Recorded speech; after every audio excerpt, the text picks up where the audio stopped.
Tengo 81 años y voy a contarte algo que ninguna madre quiere admitir. Si tus hijos no te visitan, no les ruegues. No los llames llorando. No te hagas la víctima. Porque después de 40 años siendo la madre perfecta, la que nunca decía que no, la que siempre estaba disponible, la que existía solo para hacerles la vida más fácil, aprendí una verdad que me rompió el corazón. Cuando rugas por amor, matas lo poco que queda de tu dignidad. Yo crié 4 hijos sola. Les di todo.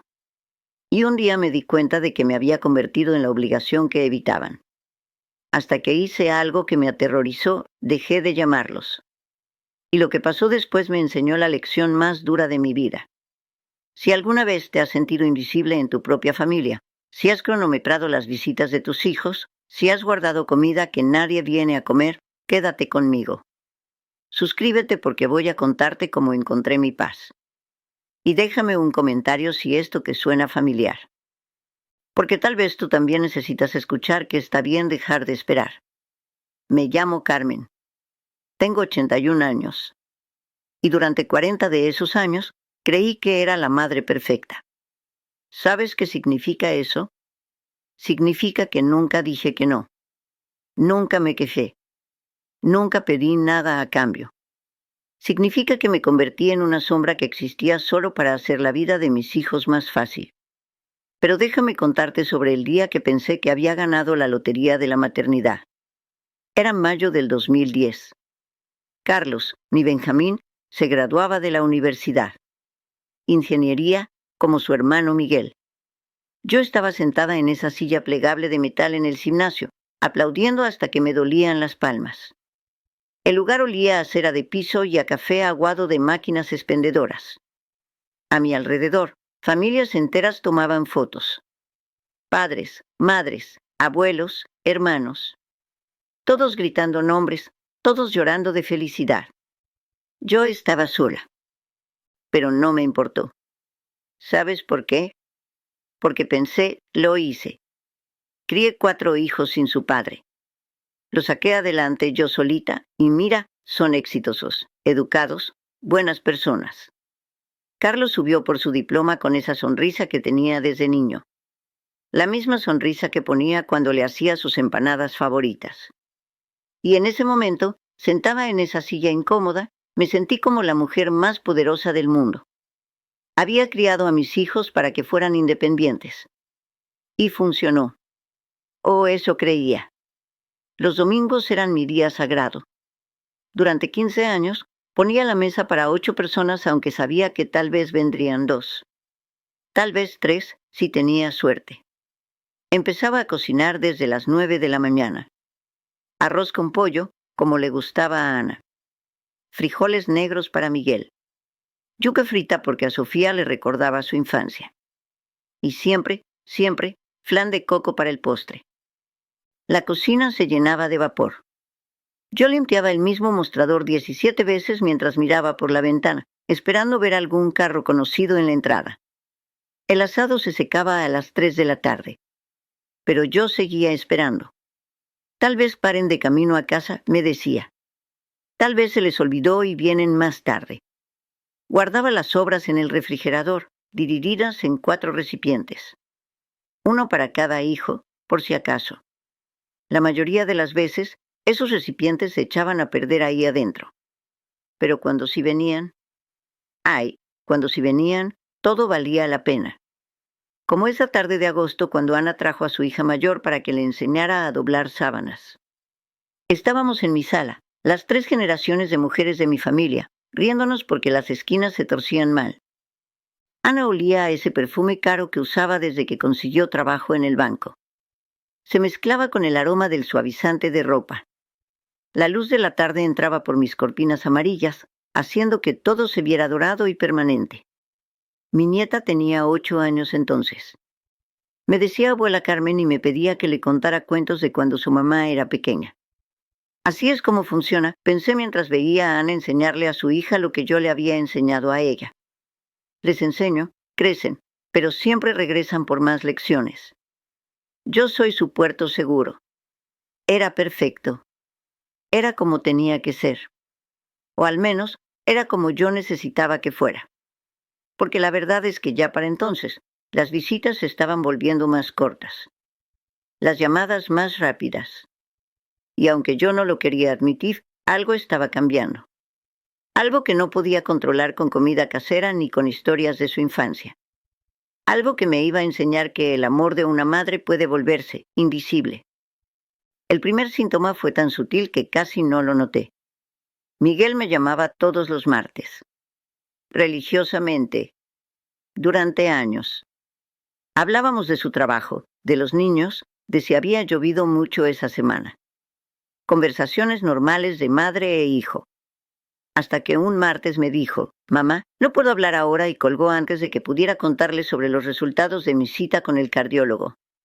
El tono de ocupado zumbó en mi oído como una avispa rabiosa. Me quedé ahí parada, con el teléfono en la mano, por tal vez 5 minutos. Escuchando nada. Dije algo malo, me pregunté. ¿Hablé demasiado? Tal vez está ocupado de verdad. Mañana me llamará y me preguntará por la cita. Pero no lo hizo. Y de alguna manera, sin darme cuenta, empecé a cronometrar las visitas. 2 horas en Navidad. 1 hora para mi cumpleaños. 45 minutos cuando nacía un nuevo nieto y venían a contarme las noticias. Los abrazos se volvieron más rápidos. Los te amo, mamá sonaban como disculpas. Empecé a ensayar conversaciones en mi cabeza. Practicaba cómo hacerme más interesante, más útil. ¿Debía preguntarle sobre el trabajo? ¿Sobre los niños? ¿O eso era ser muy entrometida? Me mentía a mí misma todos los días. Están ocupados con sus propias familias, me decía mientras ponía regalos bajo el árbol de Navidad en diciembre. Eso es normal. Eso es buena crianza, criar hijos independientes. Para diciembre del 2020, había comprado regalos para mis 4 hijos y 7 nietos. Los envolví en sus colores favoritos. Los puse bajo el árbol el 1 de diciembre. La sala parecía como si hubiera explotado una juguetería. Las luces del árbol parpadeaban sobre los paquetes vacíos mientras yo tomaba café de una taza que decía la mejor mamá del mundo, un regalo de Ana cuando tenía 12 años. Esa Navidad nadie vino. Planes familiares, dijeron. El próximo año seguro. Pero yo seguía sin entender. Seguía pensando que era mi culpa. Que si trataba más, si daba más, si necesitaba menos. Fue cuando Sofía tuvo ese accidente menor en el carro que me volví loca. Escuché sirenas cerca de su casa y la llamé 3 veces en 1 hora. Dejé mensajes cada vez más frenéticos hasta que me mandó un texto. «Mami, por favor, para». Mis manos temblaron mientras marcaba su número una vez más. El reloj de la cocina hacía check, check, check mientras esperaba que contestara. Mi boca sabía a monedas de cobre. Me estoy convirtiendo en la madre que juré nunca ser, pensé. La pegajosa, la necesitaba. Pero ¿y si pasa algo y me lo pierdo? ¿Y si me necesitan y no estoy ahí? Pero la verdad es que ya no me necesitaban. La verdad es que me había convertido en una carga que evitaban educadamente. La verdad llegó como un puñetazo en mi cumpleaños número 80. Hice un pastel. Compré gorros de fiesta. Preparé la cámara para las fotos. Carlos llegó 45 minutos tarde con flores de gasolinera que todavía tenían la envoltura de plástico. El pastel se derretía en el calor de agosto mientras yo fingía no ver la etiqueta del precio en el ramo. Los gorros de fiesta se veían ridículos en fila sobre mi mesa vacía. Esto es lástima, pensé mientras él me daba un abrazo que duró exactamente 3 segundos. Esto no es amor, esto es obligación. Está aquí porque se siente culpable, no porque quiere estar. Pero el golpe final vino 3 semanas después. Me enteré por Facebook que la hija de Ana había ganado un concurso de deletreo. Di las fotos de la celebración a la que no me invitaron. La cena familiar donde mi silla se quedó vacía. La pantalla de la computadora brillaba azul en mi sala oscura. Podía escuchar el televisor de mi vecina a través de la pared. Algún programa de concursos con risas enlatadas que me daban ganas de gritar. 46 años, murmuré a la pantalla. 46 años les enseñé a leer, los ayudé con las tareas, y ahora no pueden ni decirme cuando sus hijos tienen éxito. Me había vuelto una extraña en mi propia familia. Y lo peor de todo es que lo sabía. Lo había sabido por meses, tal vez por años. Pero era más fácil seguir fingiendo que todo estaba bien que admitir la verdad. La verdad que me destrozaría el corazón si la decía en voz alta. La Nochebuena del año pasado, finalmente lo entendí. Estaba sentada en mi mesa de cocina con un jamón para 8 personas, mirando mi reflejo en la ventana oscura. Las 8 sillas vacías me rodeaban como jueces silenciosos. Nadie iba a venir. La casa olía a clavo de olor y decepción. Ese teléfono rojo colgaba en la pared como un juez pronunciando mi sentencia. Hasta mi árbol de Navidad se veía avergonzado. Por primera vez en mi vida, dije la verdad en voz alta, les enseñé a volar, y ahora me sorprendo de que se hayan ido del nido. No era que no me quisieran. Era que me habían convertido en la obligación que evitaban. ¿Sabes cuándo te das cuenta de que tu propio hijo te ve como una carga? Cuando llega tu cumpleaños con flores de gasolinera y se queda exactamente el tiempo necesario para no sentirse culpable. Cuando encuentra su carro en el estacionamiento del supermercado y él finge no verte. Cuando tu nieta te dice, abuela, papá dice que no podemos quedarnos mucho tiempo antes de que siquiera se quiten los abrigos. Esa noche de Navidad me quedé despierta hasta las 4 de la madrugada, mirando ese jamón, contando las servilletas que había doblado con tanto cuidado.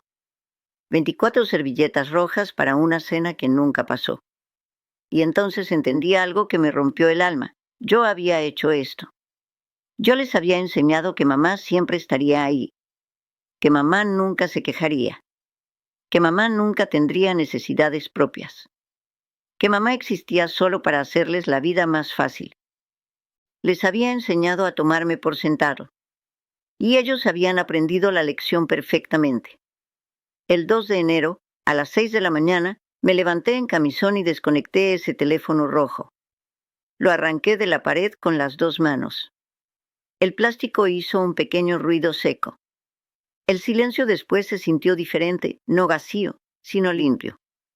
Como el momento después de que dejas de aguantar la respiración. No voy a rogar por amor nunca más, dije a la cocina vacía. No voy a encogerme para caber en los rincones de sus vidas ocupadas. Y por primera vez en 40 años, me sentí libre. ¿Sabes lo raro que es darte cuenta de que has estado viviendo para otras personas durante tanto tiempo que ya ni sabes quién eres tú? Durante semanas después, me despertaba y mi primer pensamiento no era a quién voy a llamar hoy, sino qué quiero hacer hoy. Era aterrorizante. También era maravilloso. Dejé de comprar comida para 8. Dejé de limpiar la casa como si fueran a venir visitas. Dejé de revisar el teléfono cada 5 minutos. Y algo extraño pasó. La casa no se sintió más vacía. Se sintió mía. Mis vecinos empezaron a notarlo. Doña Rosa de al lado me dijo, Carmen, te ves diferente. Más relajada. Yo no sabía cómo explicarle que había dejado de esperar. Que había dejado de vivir en el futuro condicional cuando vengan los niños. Si Miguel me llama. Tal vez para el próximo cumpleaños. Empecé a vivir en presente simple. Hoy voy a plantar tomates. Esta tarde voy a leer. Esta noche voy a cocinar solo para mí. No era que hubiera dejado de quererlos. Era que había empezado a quererme a mí misma. Y eso, resulta, era algo que había olvidado cómo hacer. Pero había una última lección que el silencio me tenía que enseñar.